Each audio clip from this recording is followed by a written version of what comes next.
할렐루야. 아멘. 하나님께서 우리에게 주시는 말씀은 전도서입니다. 전도서 6장입니다. 전도서 6장 1절에서부터 3절까지입니다. 1절에서부터 3절까지입니다. 제가 오늘은 개역개정으로 준비했습니다. 같이 한 목소리로 읽도록 하겠습니다. 전도서 6장 1절에서부터 3절까지입니다. 같이 읽도록 하겠습니다. 시작. 내가 해 아래에서 한 가지 불행한 일이 있는 것을 보았나니 이는 사람의 마음을 무겁게 하는 것이라. 어떤 사람은 그의 영혼이 바라는 모든 소원에 부족함이 없어 재물과 부요와 존귀를 하나님께 받았으나 하나님께서 그가 그것을 누리도록 허락하지 아니하셨으므로 다른 사람이 누리나니 이것도 헛되어 악한 병이로다. 사람이 비록 100명의 자녀를 낳고 또 장수하여 사는 날이 많을지라도 그의 영혼은 그러한 행복으로 만족하지 못하고 또 그가 안정되지 못하면 나는 이르기를 낙태된 자가 그보다는 낫다 하나이다. 8절 있나요? 8절. 우리 다 같이 8절 한 목소리로 읽도록 하겠습니다. 시작. 지혜자가 우매자보다 나은 것이 무엇이냐? 살아있는 자들 앞에서 행할 줄을 아는 가난한 자에게는 무슨 유익이 있는가? 8절 한번 다시 읽어봅시다. 시작. 지혜자가 우매자보다 나은 것이 무엇이냐? 살아있는 자들 앞에서 행할 줄을 아는 가난한 자에게는 무슨 유익이 있는가? 아멘. 네, 아멘. 네, 오늘 주님께서 우리에게 주시는 말씀의 제목은 지금은 인생의 방향을 정할 때, 지금은 인생의 방향을 정할 때라는 제목을 가지고 말씀을 선포하도록 하겠습니다. 네, 지금은 인생의 방향을 정할 때라고 하니까 유리만 웃었습니다. 네, 지금 방향을 정할 때인가 봅니다. 네, 우리 옆 사람과 인사합시다. 인생의 방향을 정합시다. 인생의 방향을 정합시다. 네, 한 번 더 인사합시다. 신앙의 방향을 정합시다. 신앙의 방향을 정합시다. 네, 아멘. 신앙의 방향을 정하는 우리 모두가 됐으면 좋겠습니다. 아멘. 제가 지금 주일학교를 2주간 들어가고 있습니다. 네, 아주 즐겁게 지금 주일학교 아이들과 은혜롭게 나누고 있는데 들어가기 이전에 김영란 전사님께서 너무나 아이들을 사랑하시고 너무나 잘해주셨기 때문에 이 아이들의 그 행동과 습관이 너무 잘 잡혀 있었다라는 것을 제가 들어가서 알았습니다. 특히 잘 잡혀 있었던 게 뭐였냐면 기도하는 습관이었습니다. 네, 아이들이 몇 명 되지 않지만 기도를 시키면 길진 않지만 짧게라도 기도를 하는 그 모습, 그리고 말씀을 누가 읽을 거니? 라고 물어보면 서로가 미루지 않고 한 절씩 자연스럽게 읽어가는 그 모습을 통해서 이 교육이 정말 중요하구나, 누구 아래 있었는지가 정말 중요하구나, 이런 마음을 가지면서 이 아이들과 함께 2주간 이제 임했습니다. 첫 번째 주에는 아이들과 여러 가지 이제 게임을 하진 않고 여러 가지 대화를 통해서 서로가 어떻게 지내는지 좀 나눴습니다. 이제 저번 주였습니다. 저번 주 주일날 첫 얘기가 뭐로 시작했냐면 오늘 간식 누가 준비했니부터 시작했습니다.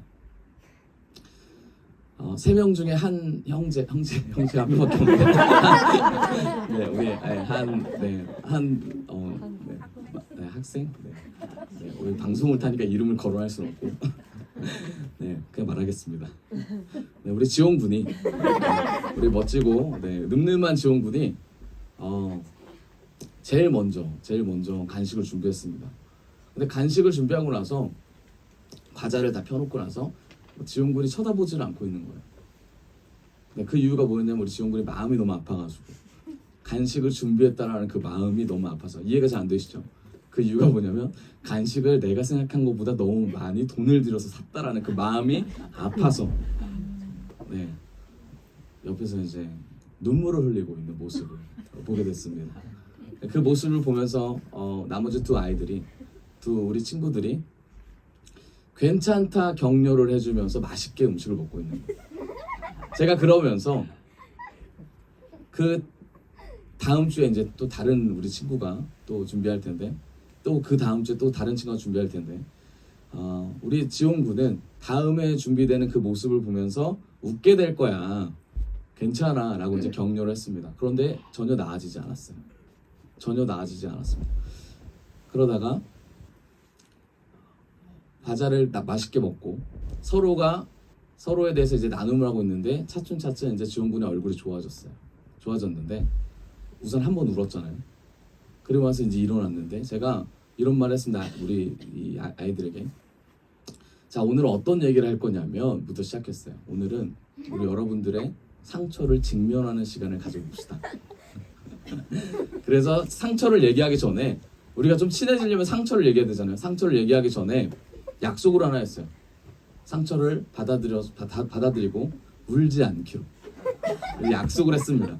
서로가. 그리고 이제 시작했습니다. 상처를 했는데 또 우리 늠름했던 우리 지원군이 제일 늠름하잖아요. 그래가지고 제일 나이 많은 상처를 잘 극복해 내고 있는 우리 지원군에게 상처를 이제 이제 물어보려고 말을 했어요. 그랬더니 우리 지원군이 말해달라는 거예요. 저한테 자기 상처를. 그렇게 이제 말해달라고 했어요. 네, 그래서 제가 이제 말하기 시작했습니다. 뭐라고 말했냐면, 뭐라고 그랬냐면, 우리 기억을 못 할 수 있어요. 자, 뭐라고 그랬냐면 이렇게 말했어요. 네, 우리 지원군의 집이 제가 그 눈이 잊혀지가 않는데 지원군의 집이 망했다라고 이제 시작을 했습니다. 망했다. 네, 지금도 좀 힘든데. 네, 그러자마자 우리 지원군이 또 울기 시작했어요. 눈물을 보이기 시작했습니다. 망했다라는 이제 마음을. 네. 그리고 나서 우리 그 다음 친구 다 상처를 직면하는 시간을 가졌어요. 그런데 우리 다음 친구 어떤 마음이었냐면 어떤 상처인지를 미리 알고 있는 거예요, 자기가. 그래서 그 상처를 얘기했을 때 아무렇지 않고 대담하게 받아들이는 거예요. 나는 그런 상처가 있어요 라고 하는 거예요. 그런데 제가 그 상처를 발견을 했잖아요. 그렇지만 이 친구가 아는 그 상처 말고 알지 못하는 상처를 끄집어내기 시작했습니다. 그랬더니 마음이 힘듦이 얼굴이 역력한 거예요. 그래서 그러다가 제가 우리 지원군이 울고 있고 우리 다른 친구들은 얘기를 하고 있는데 제가 제 얘기를 했습니다. 제 얘기. 어떤 얘기를 했냐면 저희 집이 망했던 얘기를 했어요. 망했던 얘기. 제가 힘들게 살았고 저희 집이 망해서 제가 어떻게 살았는지 시작을 이렇게 했습니다. 저희 집은 지붕이 없는 집이었습니다. 지붕이 없는 집. 다 아시겠지만 지붕이 없는 집에 옛날에 한옥 보시면 지붕이 없는 집에 한옥에 뭐죠? 마루인가요? 마루에 올라가면 문들이 쫙 있습니다. 그 문을 열면 이제 한 3평, 2평? 3평 되는 그 방마다 방이 있어요. 근데 그 방에 이제 저랑 일석조 원사님 살고 이제 부모님 살고 그다음에 주방이고 이제 다 방이에요. 근데 밖에서 들어가는 방들이었어요. 제가 이 설명을 하자마자 우리 울고 있었던 친구가 굉장히 기분 좋게 여겼어요. 왜냐면 제가 더 힘든 시간을 겪었다라는 거를 감적으로 알았나 봐요. 그래서 일어나서 관심 있게 이제 듣기 시작했어요. 제가 말씀드리고자 하는 건 뭐냐면 우리 친구들을 통해서도 봤지만 각자 인생 가운데 어려움과 힘듦이 있습니다. 저도 제가 거기서 애들 물어보더라고 거기서 얼마나 살았는지. 제가 이제 이런 말씀을 드려서 좀 죄송한데 저는 푸세식 화장실, 푸세식이라고 하나요? 푸세식 화장실에 저는 살았어요. 10년 넘게. 우리 친구들이 이해를 못 하더라고요. 그래서 제가 우리 친구들에게 아주 자세히 그거 설명하다 한 15분 정도 했는데 겨울의 그 상태와 여름의 상태와 아침의 상태와 저녁의 상태를 돌아가면서 그 얘기를 했더니 이 아이들이 굉장히 이렇게 저의 상처를 비웃는 거예요. 제가 그래가지고 이거는 공감이 아니다. 이제 얘기하면서 넘어갔는데 상처라는 건 그렇죠. 우리가 상처를 극복하면 어때요? 웃긴 얘기가 되는 거예요. 스토리가 되는 거예요. 그런데 그 극복하는 단계까지가 굉장히 어렵습니다. 굉장히 힘들어요. 여기서 핵심은 뭐예요? 누구나 뭐가 있다? 상처라는 게 있다라는 거죠. 그런데 상처를 받고 힘든 가운데 고난 가운데 쓰러지는 사람이 있고 이 고난을 통해서 내가 이 받는 고난이 어떤 이유 때문에 받는지를 명확하게 묻고 답하고 따라가는 사람이라면 어떤 일을 할까요? 이 고난이 나중에 아주 귀한 약이 된다라는 거죠. 아멘이세요? 네, 지금 그러면 힘듦을 걸어가고 계신 분들은 어떻습니까? 다시 마음을 붙잡고 나아가셔야죠. 그렇죠? 이 스토리 전체가 이 고난 가운데 있다라는 이 스토리를 누가 얘기하고 있냐면 지금 전도서를 쓴 누굽니까? 솔로몬이 얘기하고 있습니다. 솔로몬이 노년이 돼서 모든 거를 다 갖고 부와 명예와 존귀와 모든 명예를 다 갖고 나서 쓴 책이 바로 이 전도서인데, 이 전도서는 거의 늙어가지고 쓴 얘기 뭐예요? 헛된 것은 모든 인생이 뭐하다? 헛되다라고, 헛되고 헛되다라고 얘기를 하면서 이제 말을 하는 겁니다. 자, 그러면서 우리가 지금 6장 1절 한번 읽어보면서 다시 얘기를 하죠. 6장 1절 같이 읽어봅시다. 6장 1절 6장 1절 네, 한번 띄워주세요. 같이 읽어봅시다. 시작. 내가 해 아래에서 무겁게 하는 것이라. 네, 아멘. 아멘.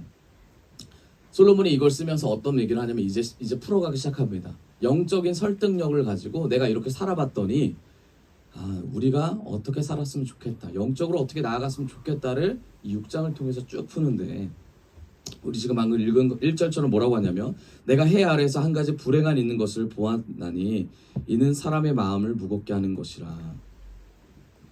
해 아래 불행한 일이 있다라고 솔로몬을 말하고, 그리고 뭐라고 하냐면 불행한 일은 사람의 마음을 어떻게 한다고 되어 있습니까? 무겁게 한다고 되어 있습니다. 무겁게. 좀 어렵죠, 이 말이. 그렇죠? 이게 원어로 보면 무겁다라는 얘기가 이제 라브라는 뜻입니다. 라브라는 이제 원어를, 히브리어 원어를 보면 무슨 뜻이냐면 사람들에게 흔히 있는 일이다 라는 뜻이에요. 그럼 무슨 말입니까? 1절을 다시 풀면 해 아래에서 한 가지 불행한 있는 것을 봤더니 사람들에게 뭐다? 흔히 있는 일이다 라는 거예요. 근데 우리는 어떤 마음을 갖고 있어? 내 인생에 불행함이 없었으면 좋겠다라고 생각하면서 어떤 마음을 갖습니까? 신앙생활을 하죠. 근데 성경은 뭐라고 말해요? 불행한 일은 모두에게 나타난다 라는 거예요. 눈물 흘릴 일들은 누구에게 나타난다. 누구나 이 일은, 이런 슬픈 일들은 존재한다 라고 하는 거죠. 사람들 사이에서 일반적으로 있다라는 얘기입니다. 심지어 우리는 어린아이까지도 이런 마음을 갖게 되고 이런 생각을 갖게 되고 이런 고통이 따른다라는 얘기예요. 아까 말씀드렸듯이 이런 상황에서 우리는 그러면 어떻게 행동을 해야 될까요? 이게 솔로몬이 말하는 지혜입니다. 어떤 행동을 해야 될까요?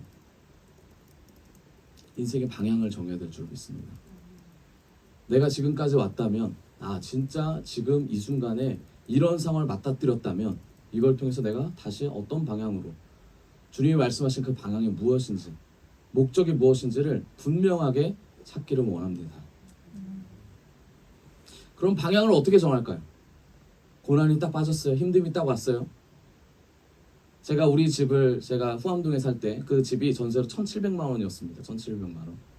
저는 1,700만 원 굉장히 많은 돈이라고 생각했어요. 제가 중학교 1학년 때였습니다. 6학년 때인 것 같아요. 1,700이라는 단어가 당시에는 많은 돈이어서 저희 어머니가 집을 얻고 나서 저한테 자랑을 하시는 거예요. 우리 집은 1,700만 원짜리다 하면서 자랑하시는 거예요. 제가 그래서 이게 정말 좋은 집인가 생각했어요. 그러면서 5월의 그 어느 날 아주 그 따스한 햇살이 비치는 그 어느 날 용산을 이제 가게 됐습니다. 계약한 집을 가는데 그 집을 가는 그 길이 그 남산 있잖아요. 남산 자락이에요.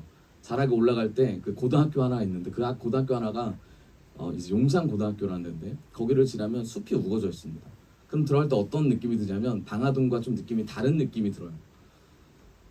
경험해보지 못한 산들바람 같은 게 불고 그 5월에 사람들이 여유로워 보이면서 올라갔을 때 너무나 그 따뜻한 그런 햇살이 저를 반겨주는 듯한 느낌이 들었습니다. 문을 열었습니다. 아까 뭐라고 말씀드렸죠? 지붕이 있다 그랬어요? 없다 그랬어요? 없다고 했죠. 지붕이 없으니까 어때요? 따스한 햇살이 어떻게 바로 직방입니다. 그럼 들어가도 어때요? 따뜻하죠? 따뜻해요. 그럼 무슨 생각을 했냐면 여기서 고기를 꺼보면 진짜 맛있겠다. 그 생각을 하면서 여기서 고기를 꺼먹자. 여기가 너무 좋다. 여기서 의자 놓고 앉아가지고 하늘 보면 별도 보이겠다. 너무 마음에 와닿는 거예요. 저희 어머니가 그렇게 저에게 말씀을, 사실이었으니까 그렇게 말씀을 하셨어요. 그러면서 방마다 있는 곳에 방을 한 사람씩 주겠다고 했지만 결국 그걸 얻지 못했습니다. 왜냐하면 보일러가 안 깔려 있더라고요. 나머지 방들은. 네. 여러분, 저는 그런 집에 살았어요. 제가 이렇게 짧게 얘기하지만 여러분들 또한 이 집뿐만 아니라 인생에 고비가 있으셨을 겁니다. 이 고비를 어떻게 넘어가십니까? 어떻게 넘어가세요? 여러분들의 고비를 넘어가는 방법이 있잖아요. 저는 어떻게 넘어갔냐면 저는 부모를 원망하면서 넘어갔어요. 하루하루 내가 왜 이런 곳에서 살아야 되지? 원망을 하다가도 불평을 하다가도 잊어버리려고도 하고 친구들 만나서 잊어버리려고 하고 때로는 더 못 사는 집에 가서 소년소녀 가장이 있었거든요. 저희 집 앞에 보육원이 하나 있었습니다. 고아원. 바로 앞에 엄청 큰 고아원. 제가 친구들이 많았는데 그 친구들하고 보면서 그 친구들한테 저의 슬픔을 그 친구와 비교하면서 그 친구의 슬픔을 더 크게 만드는 거예요. 그럼 저는 어떻습니까? 상대적으로 행복한 사람이 되는 거예요. 그래서 고아원 친구들이랑 같이 어디까지 가냐? 그 바로 옆이 명동이잖아요. 명동 가서 물건도 팔고 동대문 가서 짝퉁 사다가 같이 얘기하고 제가 이제 그렇게 중고등학교를 지냈는데 행복을 다른 사람과 비교해서 저의 행복을 더 극대화시키는 삶을 살았어요.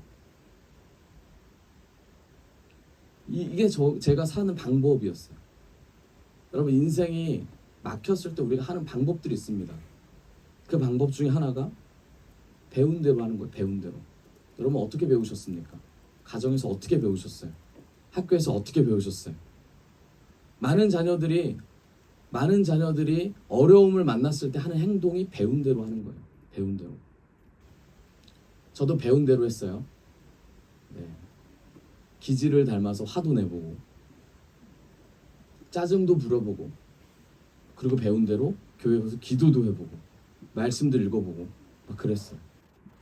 배운 대로 해봤더니 돼요, 안 돼요? 어느 부분에선 돼요. 그런데 이게 바뀌지가 않더라고요. 근본적인 마음의 변화가 오지 않더라고요. 배운 대로 하다가 사람이 이게 뭔가 잘못됐다고 느끼면 어떻게 됩니까? 그 다음에 내가 경험한 대로 살아가요. 경험한 대로. 돈을 가져봤더니 저 사람이 좀 나에게 잘해주더라. 그러니까 경험한 대로 하는 거예요. 경험한 대로. 돈을 벌려고 노력하는 거고 뭔가를 가져보려고 노력하는 거고 이게 우리 사회에 만연해 있잖아요. 그렇죠? 그래서 고학력이 있는 거 아닙니까? 고학력. 학력이 되게 높아졌더니 사람들이 나의 말을 잘 들어주더라 라고 부모님이 가르쳐줘서 그렇게 삶을 살아가는 거죠. 그런데 솔로몬은 이 모든 것이 헛되다고 얘기하면서 강조하는 게 있어요. 그게 뭐냐면 우리가 말씀을 통해 나아가야 된다고 말합니다. 인생의 방향을 정할 때 배운 대로도 아니고 경험에 의해서도 아니고 말씀을 통해서 나아가야 된다고 솔로몬은 강조하고 있습니다. 여러분 우리가 말씀을 통해 인생의 방향을 정하는 그리스도인이 되기를 원합니다. 우리 옆 사람과 다시 한번 인사합시다. 말씀을 통해 전진합시다. 아멘. 자, 이 세 가지를 통해서 우리가 알 수 있는 게 뭐냐면 공통적인 게 있어요. 뭐냐면 모든 것을 움직인답니다. 움직인다. 자, 배운 대로 행동하는 거, 경험한 대로 행동하는 거, 말씀을 통해서 나아가는 거 뭐예요? 다 움직이는 거예요. 그렇죠? 그럼 여러분들 지금 어느 단계에 있는지를 아시겠죠? 나는 내 자녀에게, 나는 나의 부모님에게 어떤 단계에서 움직이게 만들었고 내가 움직이는 이유가 뭔지를 명확하게 볼 수 있다는 겁니다. 솔로몬이 말하는 핵심 아까 말씀드렸지 세 번째. 제가 오늘 드릴 말씀도 이 세 번째를 집중해서 이제 말씀드릴 건데 솔로몬이 이제 1장부터 쭉 끌고 오는 내용이 뭐냐면 지혜자라는 말이 있습니다. 들어보셨죠? 지혜자. 그 다음에 우매자라는 말을 이 두 가지 핵심 단어로 전도서를 끌고 갑니다. 지혜자와 우매자. 우매자는 뭡니까? 어리석은 자죠. 어리석은 자. 지혜자는 히브리 원어로 보면 이제 하캄이라는 단어입니다. 하캄. 그리고 우매자는 이제 캐실이라는 단어예요. 그러니까 하캄과 캐실의 사이에서 우리가 선택을 해야 된다라는 것이 이 6장을 풀어가는 열쇠인데, 자, 하캄은 지혜라는 건 응용입니다. 응용. 그러니까 응용력이 많을수록 지혜자일 확률과 지혜자로 보여질 그런 모습들이 더 많다는 겁니다. 자, 말씀을 깨닫는 순간 말씀을 깨닫는 순간이 있고 말씀을 깨닫고 행동하는 순간이 있어요. 자, 제가 이 두 가지를 왜 나누냐면 성경이 이렇게 나누어 쓰기 때문이에요. 자, 아까 솔로몬이 세 번째를 말했습니다. 말씀을 통하여서 우리가 인생의 방향을 정해야 된다고 했어요. 그렇죠? 인생의 방향을 정할 때 우리는 그리스도인이니까 그리스도인 안에서 지혜자가 누가 되는지를 나눠 보고 있는 거예요. 지혜자는 응용을 하는 사람을 지혜자라고 했어요. 그렇죠? 그런데 지혜자는 응용을 하는 건데 어떤 사람이 지혜자냐면 방금 말씀드렸듯이 말씀을 통해서 깨닫는 순간이 지혜자가 아니라 말씀을 통해서 깨닫고 행동하는 사람을 지혜자라고 합니다. 그럼 우매자는 뭐예요? 말씀을 깨닫기만 한 사람을 우매자라고 하는 거예요. 어리석은 사람. 그러니까 스타트는 뭡니까? 말씀을 들었잖아요. 말씀을 깨달았어요. 그러면 어리석은 사람부터 시작하는 거예요. 말씀이 없어서 어리석은 게 아니라 행동하지 않아서 어리석다라고 성경은 말하고 있는 겁니다. 자, 그럼 솔로몬은 어떤 사람입니까? 솔로몬? 지혜가 있는 사람입니까? 없는 사람입니까? 지혜가 있는 사람이라고 성경은 말하죠. 열왕기상 4장 30절에 솔로몬의 지혜가 동쪽 모든 사람의 지혜와 애굽의 모든 지혜보다 뛰어난지라. 솔로몬의 지혜는 모든 사람 중에서 뛰어났습니다. 자기가 이걸 할 수 있었을까요? 아니죠. 성경 뭐라고 되어 있냐면 29절에 4장 29절에 하나님이 솔로몬에게 지혜와 총명을 심히 많이 주시고 또 넓은 마음을 주시되 바닷가의 모래같이 하시니 모든 지혜는 어디서 옵니까? 하나님에게서 옵니다. 하나님에게서 와요. 하나님에게서 오는 지혜는 바로 그 말씀이죠. 그 말씀으로 살겠다라는 방향을 정하는 순간 우리는 지혜자가 됩니다. 지혜는 학함이고 지혜자는 호크마입니다. 여러분, 그럼 뭡니까? 지혜자는 지혜를 가진 자를 얘기하는 거예요. 그렇죠? 말씀을 가지고 있어도 말씀을 들었어도 행하지 않는 자는 지혜자가 될 수가 없습니다. 그럼 말씀을 받은 대로 삶을 살아야 되겠죠? 그게 전도서가 말하는 그리스도인입니다. 자, 여러분, 솔로몬이 지혜를 많이 가졌어요. 그럼 솔로몬이 똑똑한 사람입니까? 그렇게 생각하세요? 솔로몬이 똑똑하다는 말 성경에 어디에도 적혀 있지 않습니다. 어디에도 없어요. 그러면 우리가 여기서 힌트를 얻을 수 있죠. 우리 인생은 똑똑하게 살아야 됩니까? 아니죠. 우리는 지혜롭게 살아야 되죠. 근데 우리는 어떻게 하려고 그래요? 똑똑해지려고 그래요. 지혜 있는 것보다 똑똑해지려고 하고 똑똑한 사람을 좋아합니다. 왜 그렇습니까? 성경이 말하는 근본을, 원리를 우리가 잘못 이해하기 때문, 잘못 생각하기 때문에. 저도 똑똑해지고 싶었어요. 제가 그렇다고 멍청하다는 얘기는 아닌데 네, 똑똑해지고 싶었지만 제가 똑똑해지려고 할 때 똑똑해질 수가 없더라고요. 여러분, 우리가 똑똑한 것에 집중하게 되면 우리가 지혜를 놓치게 될 줄을 믿습니다. 지혜를 놓치는 어리석은 자가 되지 않기를 바랍니다. 그러면 지혜로운 자는 도대체 어떤 사람일까? 주님이 주시는 그 지혜는 어떤 사람한테 주실까? 그건 주님의 말씀을 듣는 사람에게 주님이 주십니다. 듣는 사람. 여러분, 들을 준비 되셨죠? 아멘.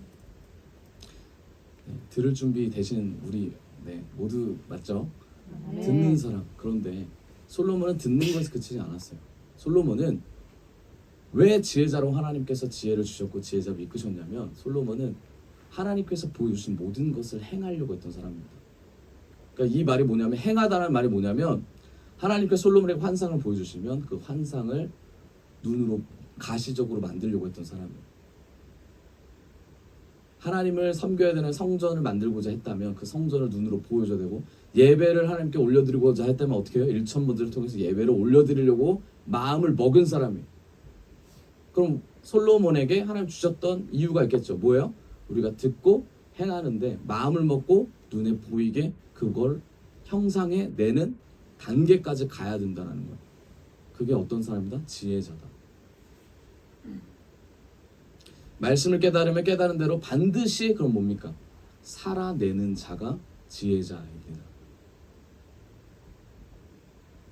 여러분, 그 다음에 캐실. 방금 캐실 뭐라 그랬어요? 지혜롭지 않은 자? 네, 우매자죠, 우매자. 네, 우매자, 어리석은 자. 이걸 보니까 우둔하고 꽉 막힌 마음이라고 되어 있더라고요.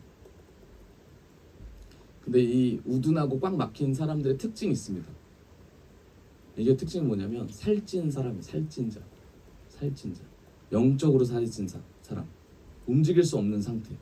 나는 움직이고 싶은데 움직일 수 없는 상태를 우매자라고 표현합니다. 그럼 뭐예요? 좀 얘기가 다르죠, 그렇죠? 말씀을 듣고 행하지 않는 거랑 행하지 못하는 거랑 다르죠. 그럼 여기에 들어가는 게 뭡니까? 계속해서 말씀을 들을 때마다 판단하는 사람, 정죄하는 사람, 남과 나를 비교해서 내가 더 높다고 생각하는 사람. 이 말씀은 저 사람이 들어야 돼. 이 말씀 되게 좋다. 이 말씀을 가지고 응용하면서 내 삶을 어떻게 합니까? 하나님 말씀대로 사는 게 아니라 그냥 내중심적으로 살아가려고 하는 사람들. 이런 사람들을 우매한 사람이라고 되어 있습니다. 말씀을 말씀으로 받아들이지 않고 정보로 받아들이는 거예요. 정보로.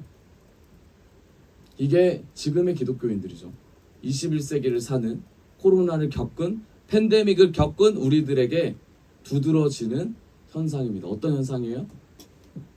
말씀을 가지고 인터넷으로 말씀을 보면서 계속 정보만 받아가는 사람들. 근데 삶은 어떻습니까? 살아요? 안 살아요? 그 사람들의 성경을 봅니까? 절대 보지 않다고 저는 확신합니다. 여러분들이 정보를 얻는 데서 끝난다면 우매자로 남을 가능성이 있습니다.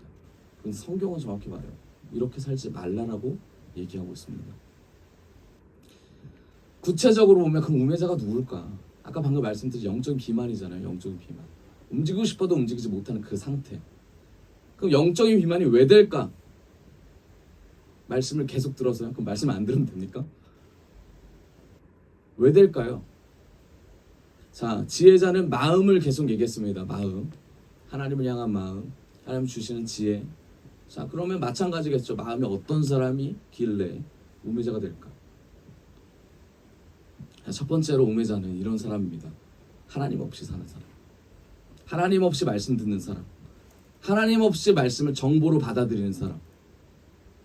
그런데 자기는 하나님이 있다라고 말을 합니다.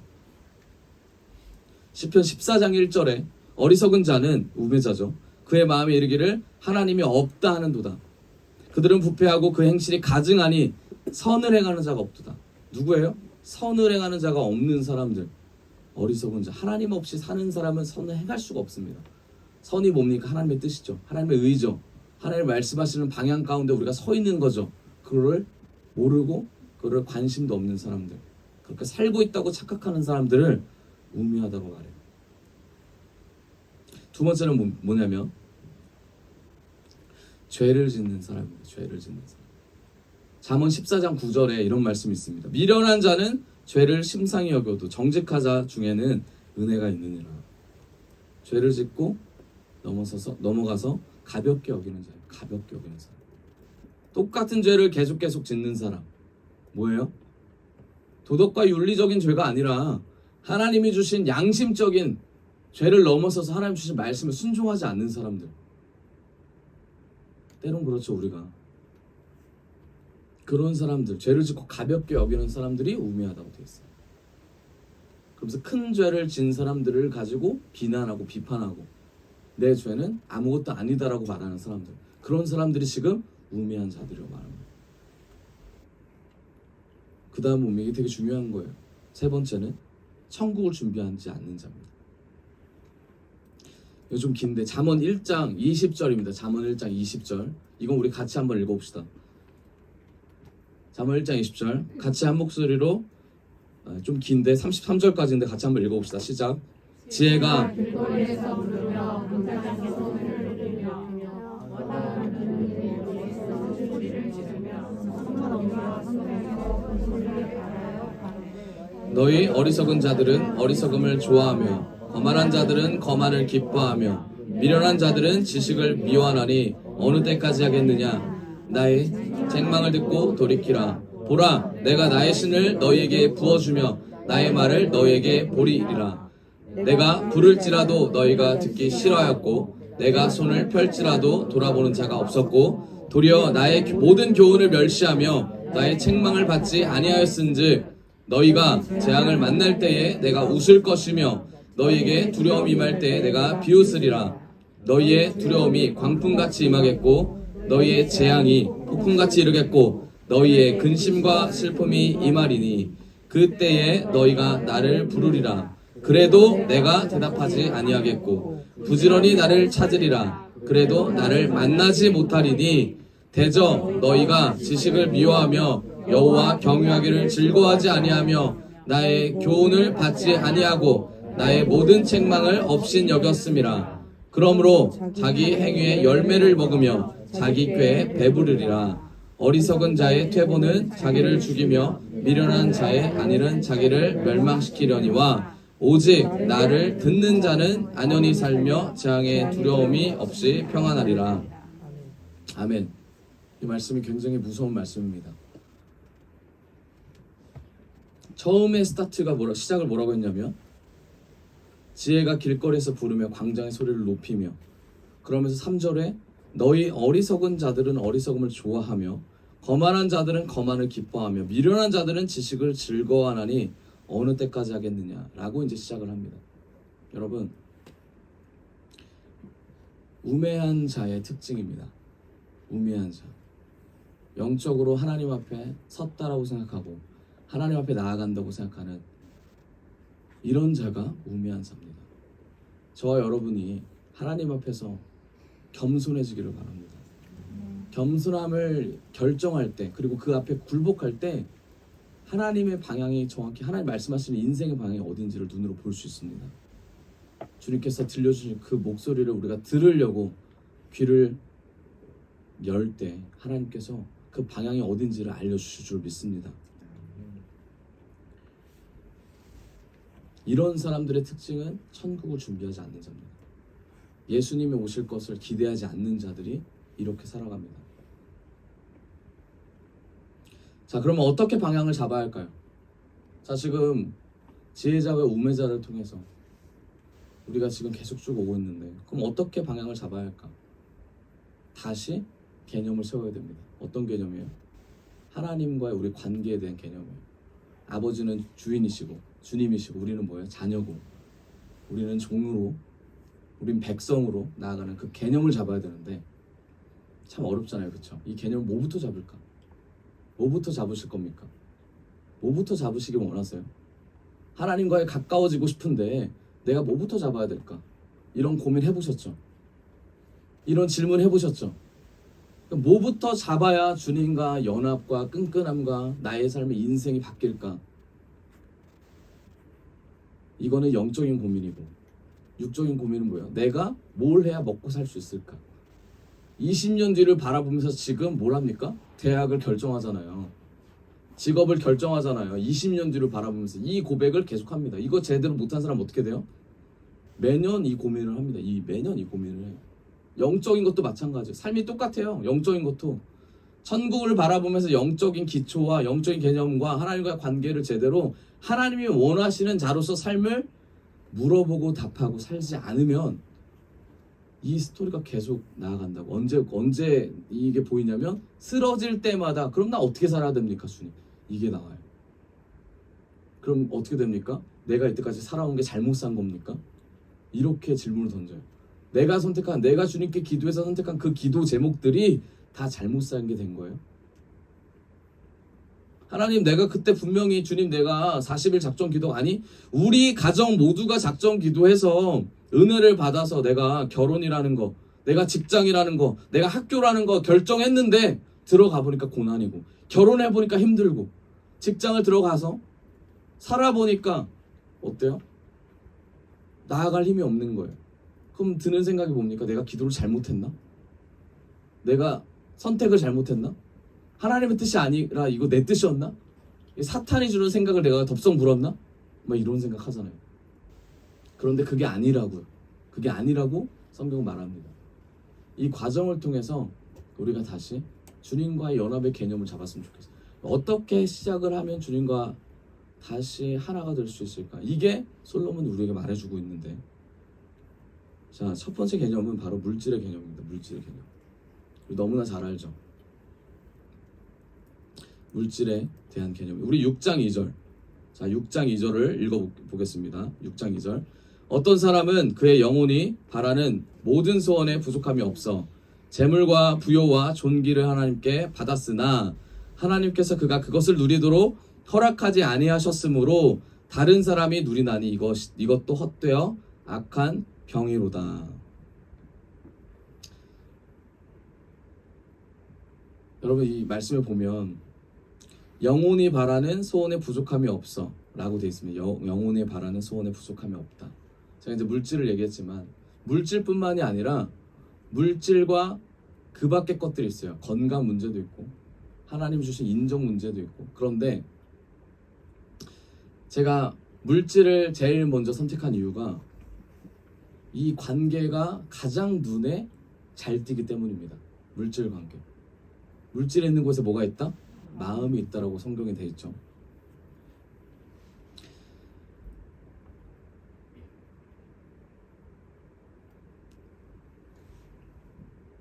(6장 2절에) 뒤에 보면, 여기 보면은 어떤 사람은 재물과 부여와 존귀를 하나님께 받았으나 라고 해서 나라는 게 있잖아요. 받았으나, 그 무슨 말입니까? 하나님께 존귀와 재물과 부여와 존귀를 받지만, 그런데 그것을 누리지 못하도록 주님이 허락하셨다로 넘어갑니다. 그쵸? 여러분, 모든 거의 주체가 누구라고 말씀하시는 겁니까? 하나님이라고 하는 거예요.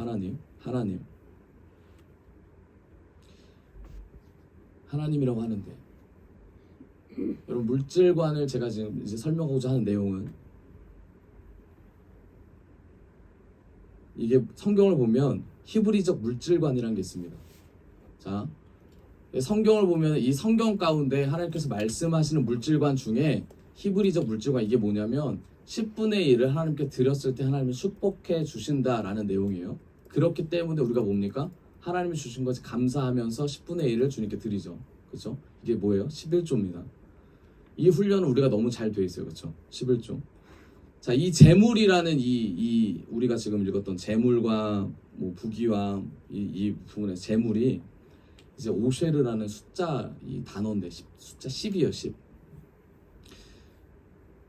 이 10인데 하나님의 복의 시작이 이 11조부터 시작한다라는 것을 깔고 가는 거예요. 그러니까 우리가 하나님이 나에게 복을 주시는 이유가 내가 그냥 단지 10분의 1을 챙겨가지고 드린다는 의미가 아니라 이 10분의 1을 드리기까지 하나님께서 11조라는 나의 봉급을 주신다, 임금을 주신다라는 그 개념을 마음속에 먹는 그 마음을 하나님께서 보신다라는 얘기예요. 이게 시작인데, 부요는 뭡니까? 부요는 뭐냐면 이게 사타라는 뜻이에요. 사타. 자, 물질과는 두 가지예요. 자, 첫 번째는 하나님이 주셨다라는 마음을 가진 물질관이고, 두 번째는 하나님이 주셨다는 걸 넘어서서 이것을 쌓아가는 겁니다. 쌓아가는 거. 이게 무슨 말입니까?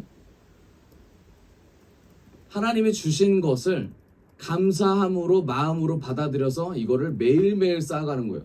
자, 우리는 이걸 잘못 생각하는 거예요. 10분의 1을 드리면 땡이라고 생각해요. 그게 아니에요. 10분의 1을 드리고 10분의 9를 사용하면서 하나님께 감사하는 마음이 물질관이라는 거예요. 근데 우리가 이 10분의 9를 사용하면서 우리는 어떻게 사용해요? 10분의 1이 있었다면 10분의 9보다 더 즐겁게 사용할 텐데 라고 마음이 들 때가 있잖아요. 그쵸? 최대한 어떻게 합니까? 밀어내려고 하고 최대한 안 내려고 하고 이유가 있어야 되고, 그런 마음이 지금은 다 없으시겠지만 저는 그런 마음이 있었어요. 그래서 어렸을 때 1,000원 내야 될 거 500원 낼 때도 있고, 왜냐면 마음을 보신다고 했으니까 쪼개가지고 되고 막 그랬어요. 그런데 10분의 1을 드리는 것만큼 중요한 게 뭐다? 10분의 9를 사용할 때 드는 마음이라는 거예요. 주님이 주시는 마음. 이게 뭡니까? 물질관이 회복돼야 된다는 얘기죠. 10분의 9를 하나님의 마음을 하나님께 향한 마음으로 쌓는다면 물질관을 이게 회복이 되면서 하나님의 관계가 연합이 되는 시작이라는 거예요. 우리 어떻게 살고 있습니까? 그래서 어떻게 합니까? 10분의 9 가운데 또 10분의 1을 떼서 어떻게 해요? 10분의 1을 떼서 어떻게 하면 이웃사랑이라는 거 하죠. 하나님께 감사한다라는 의미로. 그렇잖아요. 그렇죠? 제가 아이들을 이제 아이들과 같이 이제 공학 공부라고 하죠. 그거를 하고 있는데 처음에 과자를 누가 살지부터 나눴습니다. 맨 처음에 첫 번째 주, 두 번째 주, 세 번째 주 나눴는데 이 아이들이 저한테 했던 말이 있어요. 뭐라고 했냐면 전도사님은 언제 사요? 라고 물어봤어요. 네. 그래서 제가 그때 순간 고민이 되는 거예요. 어떤 고민이냐면 이 아이들에게 섬기는 거를 알려줘야 되나, 아니면 이 아이들에게 섬김 받는 거에 대한 기쁨을 알려줘야 되나, 이 고민이 드는 거예요. 그래서 제가 이 친구들에게 이런 말을 했습니다. 3명 돌아가면 그 다음에 다시 다른 어린이, 저는 빠지고 다른 어린이로 이렇게 대체를 하겠다라고 선포를 했어요. 네. 제가 좀 강하게 하니까 이 아이들이 마음에 그 힘듦이 있음에도 불구하고 반기를 들지 못하더라고요. 그러면서 한 어린이가 그랬어요. 저는 언제 하냐고. 전도사님은 그럼 언제 하냐고 물어봤어요. 그래서 제가 뭐라고 그랬냐면 나는 아무 때나 마음 오는데 산다고 분명히 말을 했어요. 그리고 나서 이제 넘어갔거든요. 여러분, 저는 제가 어렸을 때 제가 배웠던, 말씀을 통해 배웠던 내용이 뭐였냐면 저희 부모님에게 배웠던 건 하나님의 말씀을 쫓아가는 삶이 뭔지에 대해서 배웠어요. 그게 물질관이었거든요. 우리가 자녀들을 양육할 때 물질관이 바르게 양육을 해야 되는데 이 물질관의 시작은 뭐냐면 내가 손해를 본다라는 마음으로 물질관을 시작해야 돼요. 근데 우리들은, 그러니까 지금 세대들은 어떤 마음이냐면 하나님께 드리면 당연히 더 많은 걸 하나님이 준비하셨다라는 생각으로 물질을 드려요. 그러니까 뭐예요? 내가 하나님께 10분의 1을 드렸어요. 그러면 10분의 1이 아닌 10분의 10 이상을 채워주는 하나님이기 때문에 10분의 1을 드리는 거예요. 이 세계관이 만연해 있다고요. 근데 그렇습니까? 성경이? 아니죠. 하나님이 주신 은혜가 10분의 1을 넘어서서 10분의 10인데 10분의 10보다 하나님이 우리를 사랑하시고 은혜를 주셔서 10분의 1만 받고 그렇게 받은 것처럼 하겠다라는 것이 하나님이 주신 베푼 은혜잖아요. 그렇죠? 근데 우리의 마음 속에는 이 마음이 계속 작용하고 있다고. 왜 그렇습니까? 이게 하나님이 말씀하신 것을 순종하지 않으려고 하는 죄성이 있기 때문에 계속해서 밀어내는 거예요. 그 죄성의 근본은 뭐예요? 우리의 주인이 주님이 아니다. 우리의 주인은 주님이 될 수 없다. 우리는 주님보다 더 뛰어난 존재가 될 수 있다라는 마음의 거짓이죠. 교만이죠. 정죄 시스템이죠. 사단이 주는 생각이죠. 겸손하지 않은 마음이죠. 이게 물질관으로 흘러나온다라는 거예요. 흘러나온다. 교묘하게 이게 흘러나온다라는 거예요. 교묘하게. 이게 물질뿐이겠습니까? 삶 속에서도 그래요. 나이가 많은 사람 보고 인사 안 하거나 나이가 많은 사람 말을 듣지 않거나 내 기분이 지금 별로여가지고 저 사람이 말하는 걸 듣지 않는 이런 행동들, 이 행동들은 우리가 변해야 되는 것들이에요. 변해야 되는 것들이에요. 내가 지금 슬퍼서 눈물을 흘린다고 해서 저 사람의 말을 무시해야 돼. 저는 그렇게 생각하지 않아요. 말씀 또한 그렇게 말하지 않습니다. 그럼 어떻게 해야 돼요? 내가 지금 비록 눈물을 흘리고 마음이 아프지만 그래도 사람과의 관계 안에서 그리스도의 향기를 끝까지 낼 수 있어야 돼요. 바꿔 말하면 뭡니까? 내가 기분이 좋을 때만 뭐예요? 복음 전하고, 내가 기분이 좋을 때만 저 사람과 대화하고, 기분이 괜찮을 때만 받아주고, 그거 아니잖아요. 기분이든 상황이든 환경이 어떻든지 간에 마음이 주님 앞에 방향을 정했다면 그 상황 가운데 계속해서 순종하면서 대할 수 있어야 되죠. 그게 그리스도인 아닙니까? 그런 사람이 존귀함을 받을 줄 믿습니까?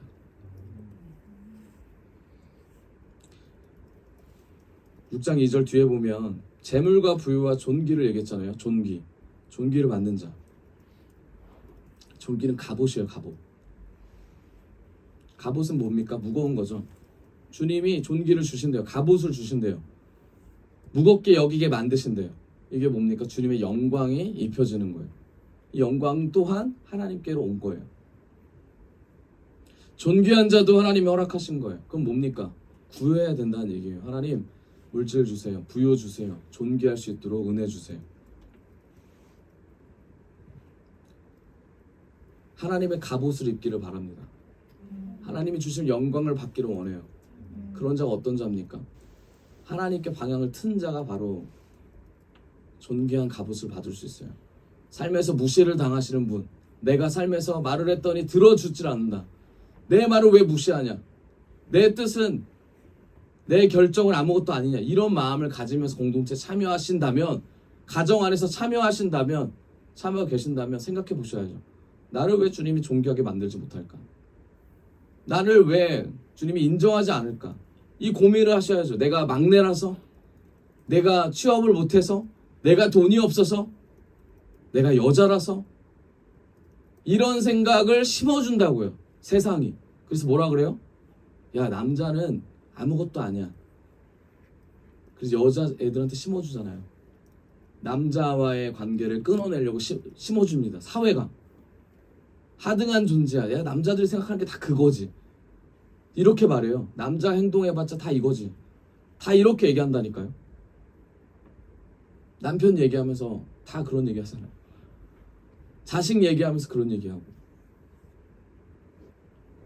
존귀함을 받지 못하게 만드는 이유가 주님 앞에서 뭔지를 점검해 보셔야 돼요.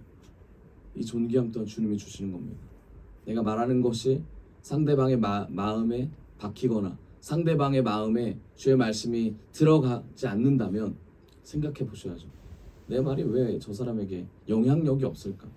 존귀는 다른 말로 큰 영향력이죠. 내가 말하는 것을 왜 듣지 않을까? 주님께 구하기를 원합니다. 이 재물과 부여와 존귀가 아직 없으신 분들이 있다면 주님께서 분명히 준비해 놓으실 줄을 믿습니다. 그러면 어떻게 됩니까? 하나님 나에게 재물을 주시고 나에게 부여를 주시고 존귀를 주시옵소서. 끌어당겨야죠. 계속 뭐를 위해서? 주의 나라를 위해서, 주의 뜻을 위해서. 근데 우리가 오해하는 것들이 있어요. 믿음으로 나아가는 자는 가난하게 살아야 된다.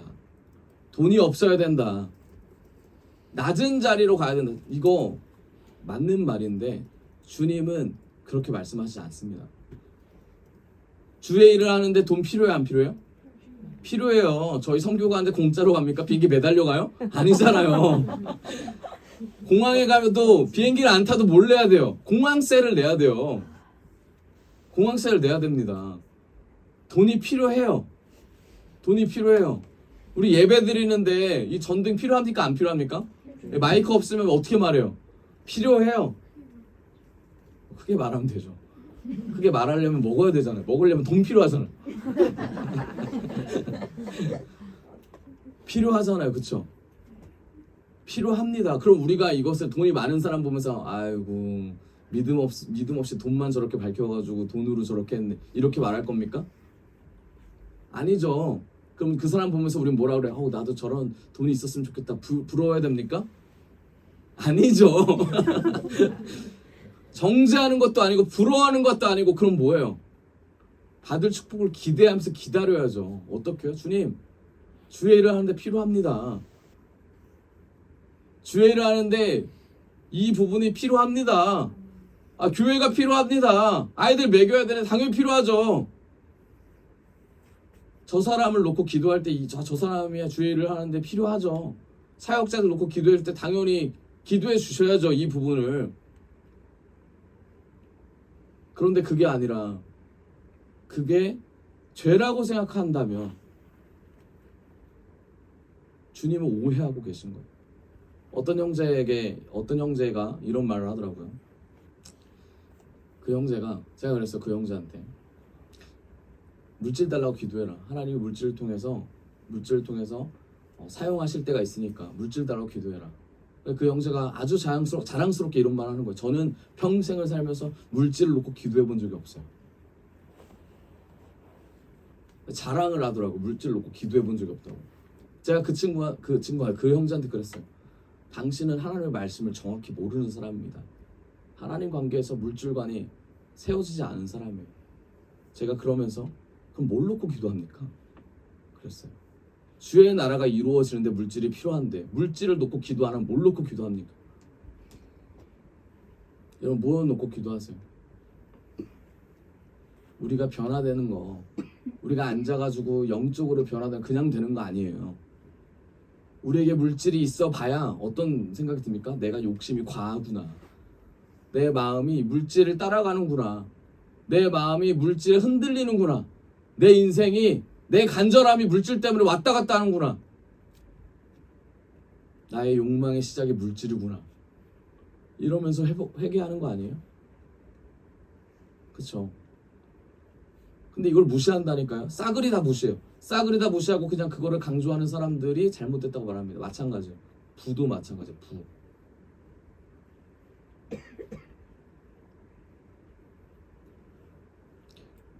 성경은 정확히 말해요. 그걸 하나님께서 준비하셨고 주신다고 말합니다. 무엇을 위해서? 주의 나라를 위해서. 주의 나라를 위해서 구하기를 원합니다. 우리의 배를 위해서, 우리의 풍요와 우리를 위해서 구하는 게 아니라 주의 나라를 위해서 구하시라고요.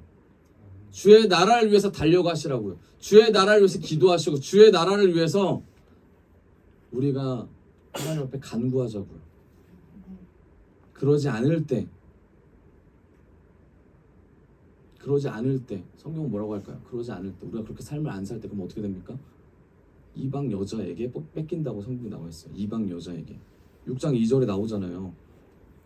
하나님이 그가 그것을 누리도록 허락하지 아니하셨으므로 누가 누려요? 다른 사람이 뭐한다? 누리나니 이것도 어때요? 악한 병이로다. 다른 사람이 누린대요. 다른 사람. 내가 누리지 못하면 어떻게 됩니까? 뺏긴다는 얘기예요.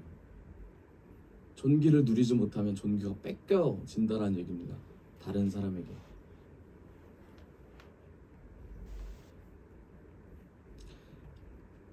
잠언에서는 이 다른 사람 이방 여인을 뭐라고 했냐면 음녀라고 말해요. 음녀. 이방 여자죠.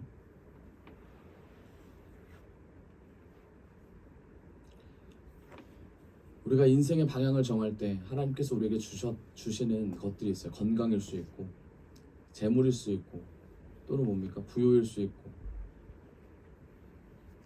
존귀가 될 수 있어요. 그런데 이걸 가지고 주님께 나아갈 때 우리가 주님의 선을 발견하게 돼요. 그게 뭡니까? 주님의 뜻이죠. 아까 계속해서 말씀드리는 거예요. 부를 위해서 내가 구해야 될 그 이유를 내가 부를 받았을 때 두 가지죠. 주의 선을 보게 되고 나의 약함을 보게 됩니다. 존귀를 받았을 때 어떻게 됩니까? 나의 명예를 높이는 사람이 있고 이걸 주신 주님을 높이는 사람이 있어요.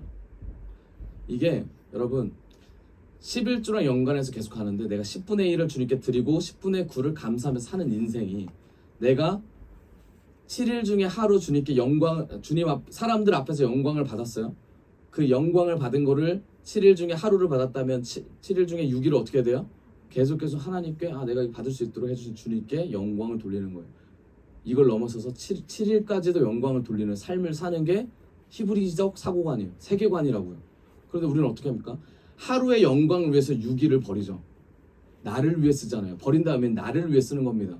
인생을 놓고 봤을 때 내가 돈을 많이 버는 그날을 위해서 인생을 나를 위해 살아가요. 그렇죠? 하나님 입장에서 어떻습니까? 이게 버린다라는 표현이죠. 없어지는 거야. 이게 나를 위해 썼으니까. 하나를 위해서 단 하루를 살 때 그 하루가 의미 있는 시간이라고 봅니다. 여러분 우리가 어떤 인생을 사십니까? 우리의 시간은 그럼 누굴 위해서 쓰고 계세요? 누굴 위해서 돈을 버시고 누굴 위해서 시간을 쓰고 누굴 위해서 존귀하게 되길 원하십니까? 여기에 관심이 없다면 우리는 이런 삶을 하나님 주시는 복을 누릴 수가 없어요. 이게 시작이거든요. 이런 관점에서 준비된 자가 순교를 하게 되는 건데 순교는 큰 게 아니에요. 순교는 어떤 거냐면 물론 이건 엄청 큰 일이긴 하지만 순교라는 건 나의 삶에 나를 죽고 주님으로 살아가는 것이 순교입니다. 물질을 붙잡았던 내 인생에서 이것보다 주님을 붙잡는 인생, 나의 명예를 붙잡는 인생에서 이것보다 주님이 나타나시고 이끄시는 주님이 이끄시는 삶을 더 높이는 인생이 바로 순교라는 거죠. 순교. 그런 사람이 지혜자들이죠.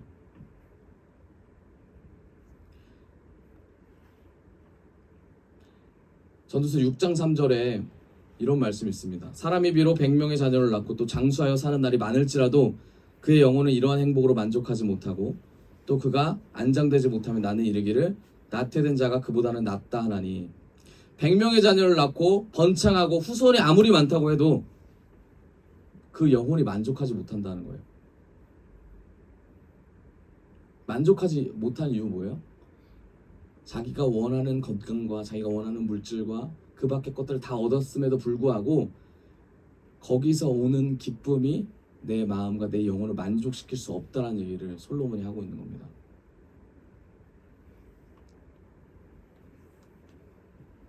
여러분, 야곱이 소출이 100배를 받았습니다. 세상의 모든 부가 요셉의 것이었어요. 그렇죠? 다니엘은 3대 이상의 왕들을 모시면서 부를 쌓았던 사람입니다. 에스더도 마찬가지였죠. 10년, 20년 동안 부를 쌓으면서 살았어요. 근데 그들의 결말은 뭡니까? 그들이 그렇게 살았던 이유는 뭐예요? 부를 누리고 존귀를 받고 재물을 얻고 그렇게 나아갈 수밖에 없었던 이유가 뭡니까? 결국은 뭘 나타내기 위함입니까? 뭘 나타내기 위함이에요? 하나님의 나라를 나타내기 위함이었잖아요. 성경 역사를 보면, 성경을 쭉 훑어보면 예수 그리스도를 예표하기 위한 스토리였잖아요. 우리의 삶을 통해서 예수가 나타나야 될 줄 믿습니다. 그럴 때 그 인생을 통해서 주님 분명히 준비하신 분복, 이 복을 주실 것입니다. 하나님의 복을 누릴 수 있는 은혜를 가져요. 그럴 때 우리 인생을 그 방향대로 살 수 있어요. 방향을 선택할 수 있는 것도 주님 주신 은혜예요. 여러분, 지금 어떤 때입니까? 우리가 돈 벌어야 될 때입니까? 지금 어떤 때 우리가 공부해야 될 때입니까? 물론 그렇죠. 물론 각자가 그 상황 가운데 하나님 주신 은혜 가운데 그게 맞다면 그게 맞습니다. 하지만 그걸 하는 목적이 중요합니다. 우리가 방향을 잡는 목적, 그게 뭐예요? 주의 나라와 그 의를 위함 아닙니까? 어리석은 자가 아니라 지혜로운 자, 영적인 뚱뚱한 사람, 비만이 아니라 하나님의 말씀을 듣고 끝나는 것이 아니라 말씀을 듣고 행하는 자가 되기 위해서, 그렇게 살아가기 위해서 방향을 정하는 거 아닙니까? 그런 자가 되기를 원합니다.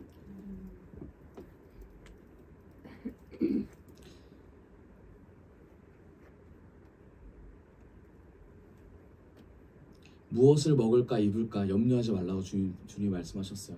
왜 그렇습니까? 모든 걸 준비한다고 되어 있습니다. 바꿔 말하면 주님이 우리가 무엇을 먹을까 무엇을 입을까 염려하시는 분입니까? 아닙니다. 주님은 그냥 우리의 필요를 채워주시고 우리가 구원의 길로 갈 수 있도록 도와주시고 이끄시는 구원자이시면서 우리를 구원으로 이끌어 주시는 아주 전능자이시잖아요. 그런데 우리가 우리의 생각으로 주님을 정해버리고 판단해버리고 우리의 생각으로 갇혀서 주님을 제한해버리면 하나님의 일하심을 우리가 눈으로 볼 수 없습니다. 여러분, 기적을 믿으십니까? 믿으세요? 내가 없는 것, 내가 할 수 없는 걸 해낼 수 있는 게 기적이잖아요. 그렇죠? 그런데 우리가 믿어야 될 게 기적이 아니라 기적을 행하시는 분이 주님이다라는 사실을 믿어야 돼요. 사람들도 기적을 믿어요. 많은 사람 기적 안 믿는 사람 없습니다. 믿습니다. 믿어요. 그런데 믿지 않는 게 뭐예요? 그 기적을, 그런 놀라움을 주시는 전능자가 주님이다라는 것을 믿질 않아요. 그럼 그걸 믿으면 어떻게 됩니까? 모든 되지 않는 일들이 열릴 것이다라는 걸 믿게 돼요. 누구 때문에? 주님 때문에. 여러분, 우리가 우매자로 살았다면 지혜자로 살 수 있습니다. 그렇죠? 누구 때문에? 주님 때문에. 제가 아까 말씀드렸듯이 이 세 가지 우매자에 대해서, 어리석은 자에서 얘기를 드렸잖아요. 하나님 없이 사는 사람, 죄를 짓고 가볍게 여기는 사람, 천국을 준비하는 사람, 않는 사람. 이 세 가지가 지혜가 없다고 했잖아요. 그렇죠? 그럼 바꿔 말하면 뭡니까? 이 세 가지에 집중해서 준비하는 사람일수록 더 지혜자가 될 수 있다는 얘기예요. 여러분, 인생의 방향을 어디서부터 시작할 겁니까? 말씀의 결론을 맺겠습니다.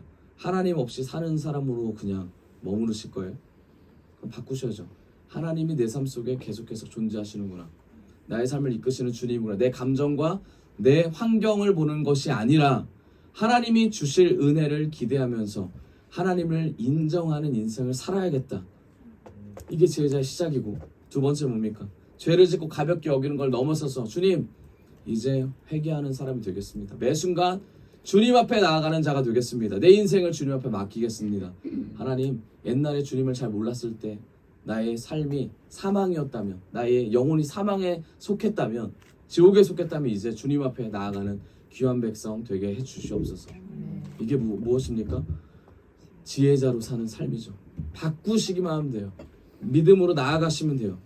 그럼 마지막 뭡니까? 천국을 준비한 인생이 아니었다면, 이 땅에서 잘 먹고 잘 사는 인생으로 내 자식들이 대대손손 잘 먹고 잘 사는 데만 집중했다면, 이제는 나뿐만 아니라 우리 자식들이 하나님 천국 바라보는 인생 살 수 있도록 은혜를 주시옵소서. 내 가족들, 내 친척들, 내 이웃들이 천국으로 가고 그 마음의 중심에 예수 그리스도가 될 수 있도록 주님 은혜를 주시옵소서. 그럴 때 지혜자가 될 줄을 믿습니다. 여러분, 그런 자에게 존귀와 부귀와 재물을 주님께 허락해 주실 줄 믿습니다. 그런 자는 하나님께 방향을 튼 자예요. 하나님을 바라보는 자입니다. 여러분, 무엇부터 시작할지는 여러분 기도하면서 결정해 보세요. 무엇이 부족한지 분명히 주님께서 오늘 이 시간 여러분들에게 알려주셨을 겁니다.